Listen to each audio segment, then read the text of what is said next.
Bonsoir à tous. Aujourd'hui, nous allons voir le chapitre de la résurrection. Donc, la résurrection, c'est un point qui est abordé dans la Bible et qui est important de comprendre, qui justement, c'est un point où justement on voit que la science ne semble pas être en accord avec la religion. Et donc justement, c'est important de bien éclaircir ça. Est-ce que c'est quelque chose encore d'un point de vue littéral ou est-ce que c'est encore une parabole, une image? Donc, on va voir cela ensemble. Donc, la signification de la résurrection. La résurrection signifie retour de la mort à la vie. Pour revenir à la vie, il faut être mort. Explorer l'idée de résurrection nous oblige à clarifier les notions bibliques de vie et de mort. Allons-y. À un disciple qui voulait enterrer son père, Jésus lui répondit: Laisse les morts enterrer leurs morts. Luc chapitre 9, verset 60. Ces paroles de Jésus font clairement apparaître deux concepts différents de vie et de mort. Le premier concept de mort désigne l'arrêt de la vie physique, ce qui était le cas du père décédé. Donc c'est ici. Vie signifie alors l'état dans lequel la personne maintient ses fonctions physiologiques. Le second concept de vie et de mort concerne les personnes en vie qui étaient réunies pour inhumer le défunt, celles que Jésus appelait les morts. Il s'agit du fait d'avoir quitté le sein de l'amour de Dieu et d'être tombé sous l'emprise de Satan. Le concept correspondant de vie concerne ceux qui vivent selon la volonté de Dieu au sein de son amour infini. Voilà, donc là, on voit clairement la distinction. C'est qu'il y a deux significations utilisées dans la Bible, dans la même phrase. Là, donc là c'est vraiment la phrase qui clarifie le plus cette notion-là. Donc, même si quelqu'un est en vie physiquement, dès qu'il demeure hors du règne de Dieu et devient esclave de Satan, il est mort, si l'on en juge d'après le critère originel de la valeur. La même conclusion s'impose dans le cas des paroles de jugement du Christ sur les personnes sans foi de l'église de Sardes. Tu passes pour vivant, mais tu es mort. Apocalypse chapitre 3 verset 1.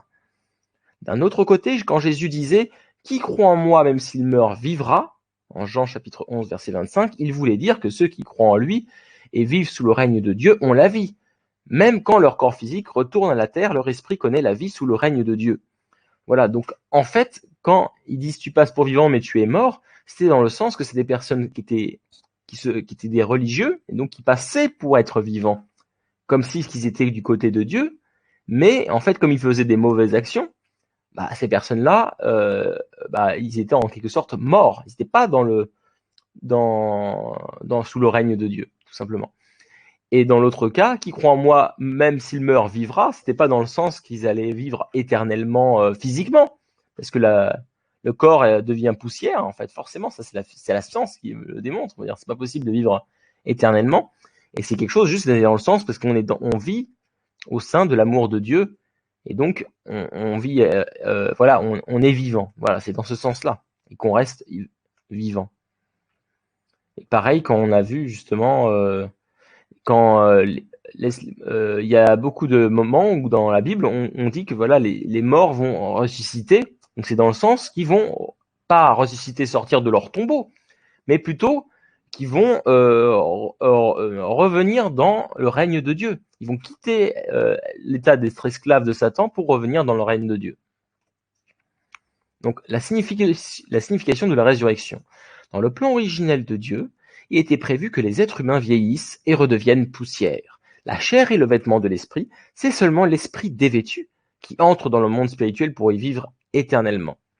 La mort causée par la chute ne signifie pas la fin de la vie physique, mais plutôt la déchéance de ceux qui passent de la bonne souveraineté de Dieu à la domination mauvaise de Satan.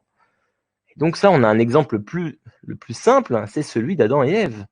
Parce que Dieu avait donné le commandement de ne pas manger du fruit de l'arbre de la connaissance du bien et du mal, et il avait dit, si vous le faites, vous serez morts. Est-ce que Adam et Ève sont morts physiquement après? Non, parce que sinon ils n'auraient pas pu donner tous leurs enfants, toute leur descendance. Ils n'ont pas pu avoir leurs enfants Caïn et Abel, par exemple. Donc ça montre que la mort n'était pas la mort physique, c'était une mort spirituelle, c'était la mort parce qu'on n'était plus sous le règne de Dieu, ils respectaient plus les principes de Dieu. Et comme on avait dit, Dieu, à un moment donné, quand ça ne respecte pas le principe de sa création, C'est comme s'il veut dire, il peut pas intervenir. Donc pour Dieu, du point de vue de Dieu, ils sont morts au sens de sa création. Ils n'existent pas au sens de sa création, dans ce sens-là, en fait. Vous voyez? Donc, on peut définir ainsi la résurrection. C'est le processus qui ramène une personne de la mort, causée par la chute, à la vie, c'est-à-dire de la sphère de la domination de Satan à celle du règne direct de Dieu grâce à la providence de la restauration. C'est ça qui parlait Jésus, c'était pas les gens qui allaient les ressusciter de leur tombeau au sens littéral du terme. C'est des gens qui allaient quitter la domination de Satan pour vivre sous le règne de Dieu. Donc c'est la résurrection, c'est le chemin inverse de la chute. C'est le processus de la restauration que Dieu souhaite mener avec tous les êtres humains en fait, pour les ramener sous son règne. Donc c'est le but de la providence de Dieu en fait. Donc comment Dieu mène-t-il son œuvre de résurrection?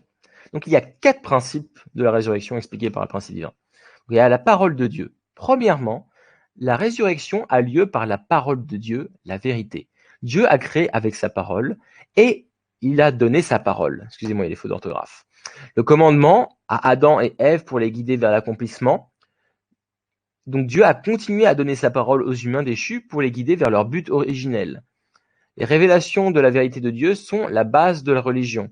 En obéissant aux instructions de Dieu, notre esprit est séparé de Satan et grandit vers l'unité avec Dieu dans un processus étape par étape pour apprendre la vérité de Dieu et mettre en pratique ce qui a été appris. Voilà, donc la parole de Dieu, c'est ça qui élève notre esprit. Et c'est ce qu'on avait vu dans le principe de la création. Ce sont les éléments voilà, nutritifs pour l'esprit, pour grandir. Tout comme nous, on mange de la nourriture pour notre corps physique, la parole de Dieu, c'est la nourriture pour grandir spirituellement. Voilà, donc grandir vers Dieu. Donc nous, on voit très bien qu'on ressent le besoin de manger absolument, car beaucoup de gens mangent 3 fois par jour un repas, au minimum 1 fois par jour. Bah, c'est la même chose pour notre esprit. Et beaucoup de gens ne se nourrissent pas de la parole de Dieu, et donc ils sont dans un état, on va dire, ils sont un peu infirmes. Ils sont comme s'ils étaient affamés, ils n'avaient rien du tout, ils n'avaient rien mangé depuis des années. Donc c'est très important en fait pour l'esprit de se nourrir de la parole de Dieu pour grandir et pour avoir cette résurrection. Ensuite, les 3 étapes. Donc deuxièmement, la résurrection se déroule en 3 étapes. Formation, croissance et accomplissement. Comme le principe de la création, formation, croissance, accomplissement. Et là, c'est la providence de la recréation de Dieu en fait. Il repart de zéro pour nous recréer en fait. Donc par la chute, Adam et Ève sont passés spirituellement du sommet de l'étape de croissance à une sphère située sous l'étape de formation. Ainsi, la providence de la restauration vise à mener les humains qui ont chuté sous l'étape de formation jusqu'au sommet de l'étape d'accomplissement, le règne direct de Dieu. Donc, voilà, donc on a chuté même en dessous du stade de formation. Et notre but, pour le but de Dieu, c'est de nous ramener jusqu'à le stade d'accomplissement, qui est le stade où on est sous le règne de Dieu. Voilà, donc on est en unité de cœur avec Dieu. Donc là, on n'a plus d'âme déchue en nous, en fait. Plus d'amour égoïste en nous, que de l'amour vrai, de l'amour altruiste. Donc voilà, troisièmement, c'est le corps physique. La résurrection se déroule sur la base du corps physique. Parce que l'esprit humain a besoin d'éléments de vitalité du corps pour grandir. Ceci est vrai pour les gens sur Terre et pour les esprits de ceux qui sont morts. Les esprits incorporels ont tendance à rechercher des relations avec les gens qui sont encore sur Terre parce qu'ils peuvent grandir spirituellement en servant ceux qui font de bonnes actions pour Dieu et pour l'humanité. Donc on va clarifier cela juste après, je vais donner des détails. Mais ce qu'il faut bien comprendre, c'est qu'on peut grandir notre esprit que avec le corps physique. Voilà, donc c'est pour ça que c'est important le moment sur la Terre, le fait de pouvoir atteindre ce niveau d'accomplissement. Voilà, ça c'est sur la Terre en fait. Le mérite de l'âge. Donc, quatrièmement, la résurrection a lieu selon les mérites de l'âge. Lorsqu'une figure centrale de Dieu ouvre un certain niveau spirituel, quelqu'un d'autre peut alors y entrer. Aussi, les grandes figures de l'histoire de la restauration, telles que Confucius, Bouddha, Moïse, Jésus et Mahomet, ont ouvert la voie à de nombreux domaines de résurrection qu'ils lèguent en héritage à leurs disciples. On va en voir quelques-uns juste après comme exemple. Donc, un autre point, justement, donc là, je vais juste, voilà, on a vu les 4 points, donc je vais un peu aller en détail sur la parole de Dieu. Voilà, donc d'abord, comme je vous avais expliqué, les différentes religions étaient comme un moyen pour apporter une clarté de plus en plus voilà, une nouvelle lumière en fait à cette vérité. Donc une nouvelle expression de la vérité pour apporter plus de clarté dans la parole de Dieu, dans la vérité elle-même. Donc au début, voilà, l'ère de la fondation, c'est d'Adam à Abraham, ce qui a duré 2000 années bibliques. Dieu n'a pas encore révélé sa parole. La relation avec Dieu s'établit uniquement par des gens qui font des sacrifices. Pendant cet âge, les humains se situent au niveau de serviteurs des serviteurs, encore loin de Dieu. Donc en fait, les objets de la création avaient une valeur plus grande que les êtres humains. Parce que les êtres humains, comme ils avaient fait des actions hors principe, on était plus bas, on était tombé plus bas que le niveau de la création, alors que en fait, la création, les choses de la création représentaient Dieu en forme au niveau symbolique. Et nous, au niveau image. Mais comme oui, on est censé être les souverains de la création, mais comme on a chuté, on n'a pas respecté le principe de Dieu, alors que les choses continuent à le respecter. Donc les choses étaient plus élevées que nous. Et il y a un principe justement qui expliquait dans le principe, c'est que pour revenir vers Dieu, il faut passer par quelque chose qui est plus proche de Dieu que nous-mêmes.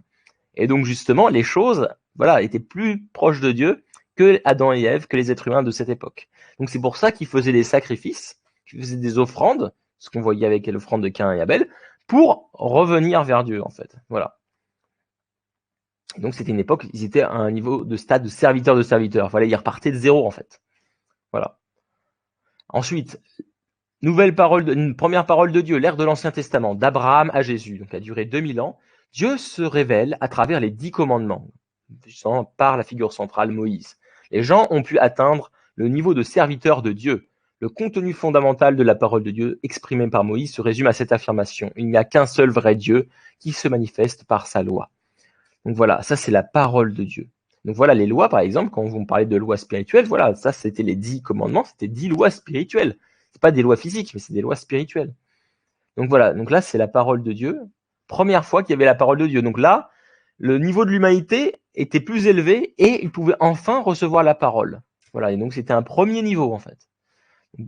Ensuite, l'ère du Nouveau Testament, de Jésus à la seconde venue.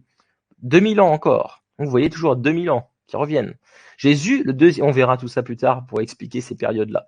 Jésus, le deuxième Adam, a apporté la parole de Dieu pour le nouvel âge, l'évangile. Les gens ont pu atteindre le niveau de fils et filles adoptifs de Dieu. Le contenu de base de la parole de Dieu à travers Jésus, Dieu est le Père de l'humanité, il aime ses enfants. L'essence de Dieu est l'amour. Le message de Jésus que Dieu était un Dieu d'amour a été le facteur le plus puissant dans le progrès de l'humanité. Néanmoins, Jésus a dit qu'il aurait voulu révéler davantage de vérité et parler ouvertement de son Père, mais que l'humanité n'était pas encore prête. Donc voilà, donc là, encore plus clair, beaucoup plus de clarté la parole de Dieu. Voilà, donc c'était un niveau encore plus élevé en fait. Et l'ère du Testament accompli, donc à partir de la seconde venue du Christ, donc le retour prédit de Jésus, le Christ à sa seconde venue révélera la parole de Dieu dans sa forme la plus complète et la plus claire, en établissant pour la première fois dans l'histoire humaine une famille idéale centrée sur Dieu. Il ouvre la voie à l'enracinement de tous dans la première vraie famille humaine. Donc, le fait d'accomplir le fondement de cette position, homme, femme, et avoir des enfants, l'idéal de Dieu en fait, faire les premières, deuxième et troisième bénédictions comme nous l'avions dit.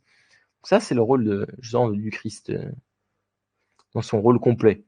Il ouvre la voie à l'enracinement de tous dans la première vraie famille humaine, leur permettant de devenir les vrais fils et filles de Dieu, parce qu'ils vont créer un nouveau lignage en fait, ce sera le lignage de Dieu, parce qu'ils vont créer le fondement de 4 positions centrées sur Dieu, et après ils vont pouvoir donner cette renaissance à la fois spirituelle et physique.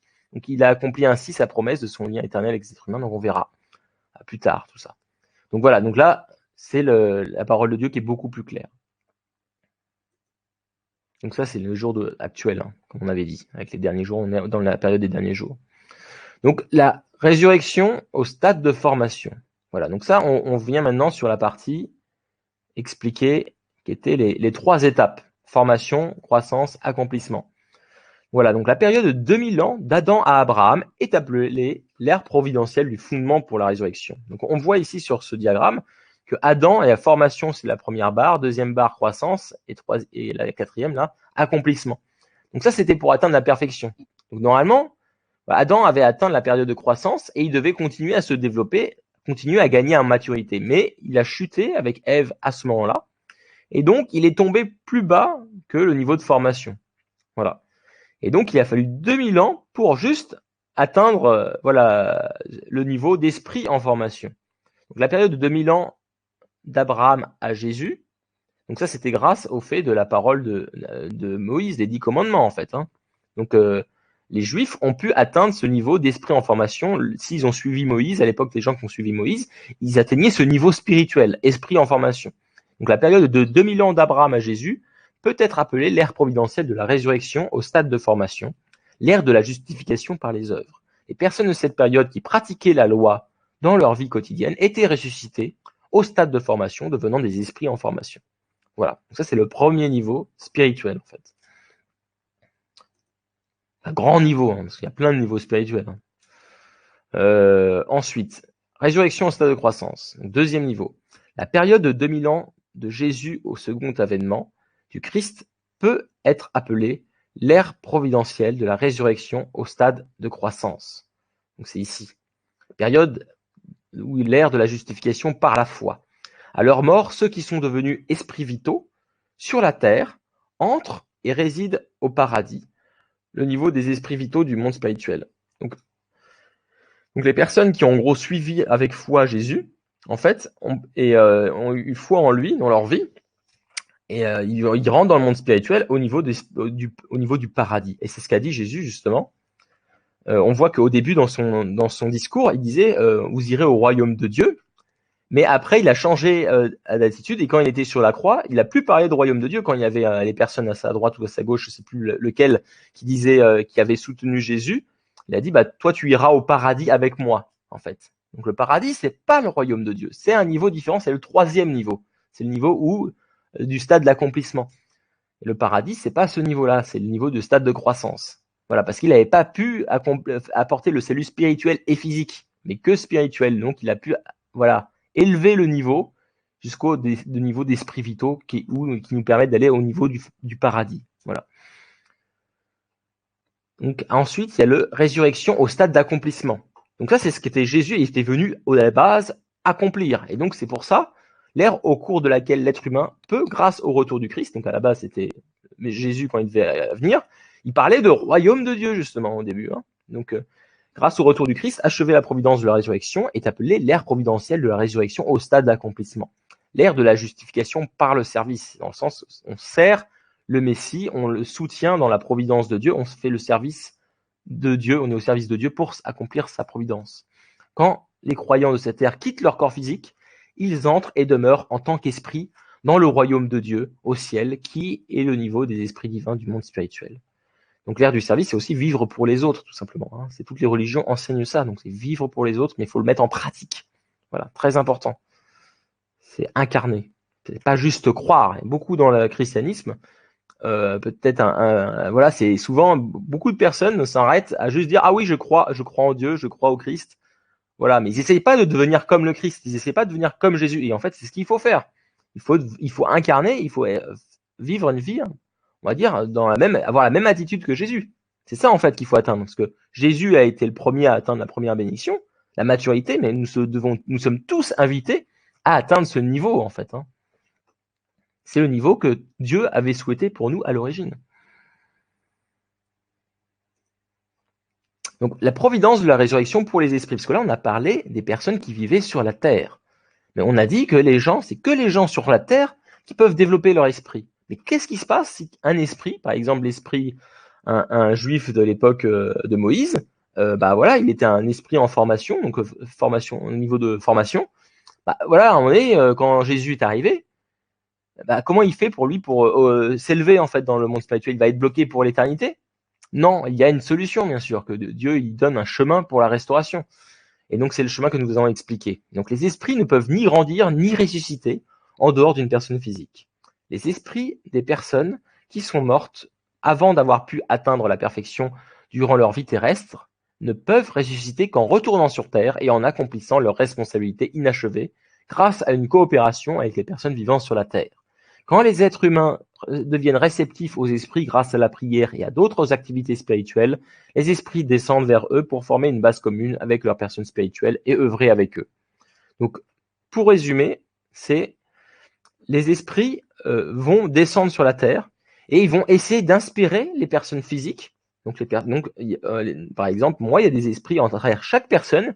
Il y a des bons esprits qui viennent essayer de nous inspirer à faire des bonnes actions qui vont aider à accomplir la providence de Dieu, en fait. Et plus on fait des bonnes actions, nous, c'est-à-dire quand on fait des actions, par exemple, pour Dieu, on fait des bonnes actions qui nous permettent de ressusciter d'un certain niveau, en fait, l'esprit qui nous aide et qui a stimulé en fait en nous qui nous a aidé à avoir cette motivation à faire cette bonne action, il va hériter de ce fondement aussi et il va gagner le même bénéfice que nous avons gagné. Voilà, donc ça c'est le moyen pour les esprits de se restaurer. Et donc on voit à quel point c'est important de grandir sur la terre quand on est notre propre, on va dire, chef. Parce que même s'il y a des esprits qui viennent nous influencer, mais en quelque sorte, on est influencé à quel niveau? Ça reste juste de l'ordre de l'idée, en fait. Hein. C'est des idées. Et donc, beaucoup de gens, des fois, sont bloqués parce qu'il y a des esprits, on va dire, en souffrance qui les bloquent pour les forcer à avoir un certain type de pensée, les bloquer dans leur développement, en fait. Hein. Et il y a d'autres esprits qui poussent, des bons esprits, qui les poussent à avoir l'envie de vivre pour les autres, etc. Voilà, mais en quelque sorte, leur impact sur nous n'est pas, dire, c'est pas eux qui décident, hein, c'est juste des idées dans notre esprit. Après, c'est nous qui décidons de les prendre ou pas. Donc on voit que nous, quand on est vivant sur Terre, c'est nous qui décidons. Donc c'est important de le moment où on peut plus grandir facilement, c'est quand on est nos propres maîtres, quand on est dans nos corps physiques. Parce que si on va dans le monde spirituel, on va essayer d'influencer peut-être des gens sur la Terre et ce sera beaucoup, beaucoup plus dur. Donc c'est pour ça que et c'est très important notre vie sur Terre pour se développer notre esprit en fait. Développer notre amour pour les autres, etc. Parce qu'après, ce sera beaucoup plus dur en fait. Donc la résurrection par le retour des esprits de juifs et de chrétiens au stade de croissance. Donc, ça, un exemple. Après l'avènement de Jésus, les esprits en formation de l'ère de l'Ancien Testament sont tous revenus sur la terre pour y aider les croyants à atteindre le niveau d'esprit vital, donc le deuxième niveau. En aidant ainsi les personnes à atteindre le niveau d'esprit vital, ils ont reçu à leur tour le même bénéfice, devenir des esprits vitaux et entrer au paradis. Nous appelons cela la résurrection par le retour au stade de croissance. On rapporte dans la Bible qu'au moment où Jésus mourut sur la croix, de nombreux corps de saints sortirent des tombeaux. En réalité, cela décrit le phénomène spirituel de la résurrection par le retour. Les esprits de juifs fervents descendirent vers la terre depuis le niveau des esprits en formation du monde spirituel où ils avaient vécu. Ils revinrent aider les croyants sur la terre qui avaient la possibilité de bénéficier de la rédemption par la croix, à croire en Jésus et à devenir des esprits vitaux. Donc, voilà. Donc en fait, là c'était encore une explication là de voir les saints qui sortirent de leur tombeau. C'était des gens qui voyaient ça, mais avec leurs yeux spirituels, parce qu'on a 5 sens physiques et 5 sens spirituels. Donc il y avait des personnes qui étaient ouvertes spirituellement, qui voyaient cela. Dire si c'était vraiment physiquement que des gens ressuscitaient de leur tombeau, dire tout le monde aurait cru en Jésus. Là, ça aurait été écrit, ça aurait été clair, mais ça n'a pas été ça en fait. C'est parce que c'était juste des personnes qui ont eu cette expérience spirituelle en fait, qui ont vu ça. Donc résurrection par le retour au stade d'accomplissement. Au second avènement, les esprits vitaux de l'ère du Nouveau Testament reviendront tous sur terre pour aider les personnes sur terre à atteindre le niveau d'esprit divin. Ils recevront eux aussi le même bénéfice et deviendront des esprits divins. Quand les saints de la terre passeront dans l'autre monde et entreront au royaume de Dieu dans le monde spirituel, les esprits qui les auront aidés entreront aussi dans le royaume. Cette providence de résurrection est appelée la résurrection par le retour au stade d'accomplissement. Donc c'est la même chose, ceux qui ont suivi par exemple, sont atteints ce niveau d'esprit vitaux, par exemple en suivant Jésus lors de sa vie, ou alors dans leur vie après de chrétiens, par exemple plus tard, dans les 2000 ans qui ont suivi, et qui sont partis dans le monde spirituel, il suffit qu'ils viennent aider des personnes sur la terre qui vivent à l'époque ou après l'arrivée du second avènement, pour les aider à justement aider le Messie à faire sa providence en fait, et à recevoir ce salut eux-mêmes. Voilà. Donc s'ils les aident en fait les personnes sur terre à recevoir ce salut physique et spirituel, ils vont eux-mêmes en hériter en fait. Voilà. Donc ça c'est c'est comment c'est expliqué dans le principe divin. Donc on voit qu'il y a une solution pour les esprits, mais on voit que c'est beaucoup plus difficile en fait, parce qu'ils n'ont pas le pouvoir sur nous, ils ont juste un pouvoir d'influence en quelque sorte. d'inspiration. Donc la résurrection par le retour des esprits vivant en dehors du paradis. Voilà. Donc les esprits des autres religions. Un esprit qui retourne sur terre pour sa résurrection cherche parmi les personnes sur terre un partenaire adepte de la religion à laquelle il appartenait durant sa vie terrestre. En fait, c'est parce que comme il avait pas, par exemple, une personne qui fait un bon esprit, par exemple, qui croyait pas en Dieu, bah, il faut qu'il aide quelqu'un qui était dans la même situation que lui à se mettre à croire en Dieu et voilà, à servir le Messie du second avènement, par exemple. Parce que voilà, le but c'est de se restaurer en fait lui-même aussi. Donc il faut qu'il se mette il trouve quelqu'un qui est dans la même situation que lui pour en fait l'aider à surmonter ce qu'il n'avait pas réussi à surmonter lorsqu'il était dans sa vie terrestre en fait. Donc le but c'est de payer par indemnité et aider la personne à se restaurer. Voilà, donc il faut qu'il repasse vers une personne similaire à ce qu'il était quand il vivait sur Terre. Donc un esprit descend vers la personne de son choix et la guide. Quand il aide cette personne à accomplir le but de la providence clé de la restauration, tous deux reçoivent le même bénéfice. Les bons esprits descendent vers les bonnes personnes sur la terre et coopèrent avec elles pour les aider à accomplir le but de la providence de la restauration.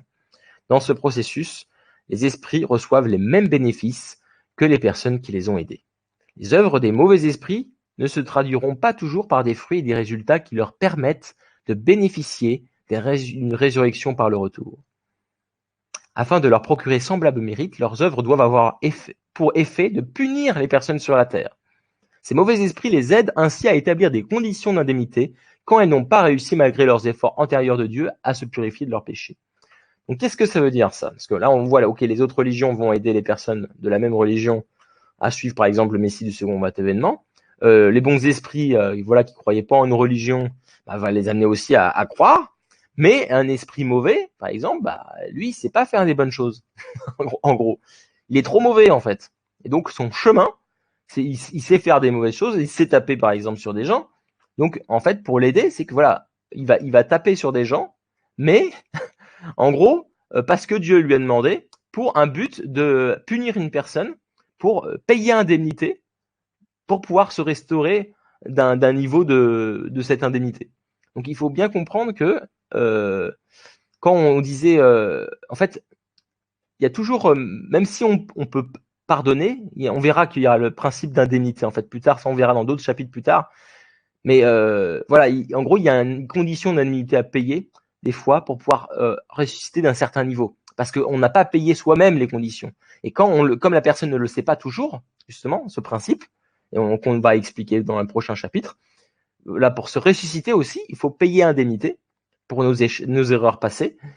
Et si on le fait pas, on peut pas s'élever en fait. Et donc des fois, Dieu, parce qu'il voit que on a la bonne attitude, on a le bon cœur, etc. Comme il sait pas qu'il faut qu'on fasse des conditions d'indemnité, comme on sait pas qu'on doit faire des conditions d'indemnité, en gros, Dieu laisse, quelqu'un, en quelque sorte, un esprit mauvais demande à une personne pour pouvoir faire payer indemnité à la personne sur la terre. Donc pour pouvoir la permettre, si la personne sur la terre arrive à surmonter positivement, il arrivera à payer cette indemnité et à s'élever de ce niveau, en fait, tout simplement, de se restaurer de ce niveau, de ressusciter de ce niveau. Voilà. Donc, mais c'est que si on arrive à surmonter positivement, c'est-à-dire ne pas se plaindre, ne pas, etc. Voilà. Donc quand des mauvaises choses nous arrivent, il faut pas toujours, si on se plaint, on a une mauvaise attitude envers ces difficultés qui arrivent sur notre chemin, ça nous aide. Donc là, on pourra pas se restaurer de ce niveau voilà. Donc c'est intéressant de le savoir, ça. Parce qu'on va pas du tout aborder de la même attitude quand on a des difficultés dans notre vie. On va se dire peut-être que c'est des indemnités que Dieu me fait payer pour m'élever en fait. Et voilà. Et donc, bien sûr, on va pas essayer de chercher d'avoir des problèmes, mais en tout cas, ça nous aide aussi à avoir une meilleure attitude et de dire ok, peut-être que c'est une condition limitée que je dois payer. Ok, je vais surmonter ça, voilà. Et voilà. Mais positivement. Et là, on peut être ressuscité de ce niveau-là. Donc les esprits qui n'ont pu accomplir leur mission durant leur vie terrestre doivent revenir auprès de personnes sur Terre engagées dans le même type de mission que la leur durant leur vie. Si un esprit aide une personne sur la Terre à faire la volonté de Dieu, cette personne ne va pas seulement accomplir sa propre mission, mais aussi celle de l'esprit qui l'a aidé. Aussi, du point de vue de la mission, La personne physique de l'individu servira en même temps de personne physique à l'esprit. En un sens, il est la seconde venue de l'esprit. Aussi est-il parfois appelé par le nom de l'esprit, apparaissant comme la réincarnation de cet esprit. Ainsi, dans les derniers jours, il y a des personnes qui prétendent être la seconde venue du Jésus, le Bouddha Maitreya, Confucius, l'olivier ou l'arbre de vie. Les doctrines bouddhistes et hindouistes de la réincarnation interprètent ces phénomènes, mais sans comprendre la cause réelle qu'explique le principe de la résurrection par le retour. Et donc, on va voir dans la partie justement de la providence de Jésus, mais justement, Malachie avait dit que avant que le Messie arrive, il faut qu'il y aurait justement un prophète Élie. Et Jésus, qu'est-ce qu'il disait? Il disait que Jean le Baptiste était cet Élie, en fait. Et Élie, c'était quelqu'un qui avait vécu il y a longtemps auparavant, en fait. Donc c'était un esprit. Et donc les gens s'attendaient à voir Élie revenir. Et Jésus disait non, c'est Jean le Baptiste, c'est lui, c'est Élie. Et c'est parce que ils avaient la même mission, en fait. C'était la mission de préparer le chemin, de proclamer le Messie, en fait. Et donc, mais Jean-Baptiste ne l'avait pas compris, donc il avait nié être Élie. Il ne connaissait pas en fait ce principe en quelque sorte de la réincarnation de l'esprit. Et en fait, c'est Élie qui l'aidait, qui travaillait avec Jean-Baptiste pour faire la mission de proclamer de Jésus comme Messie et de le servir, etc. Mais ça s'est malheureusement pas fait. Et on va voir en détail plus tard. Mais voilà, donc c'est ça en fait.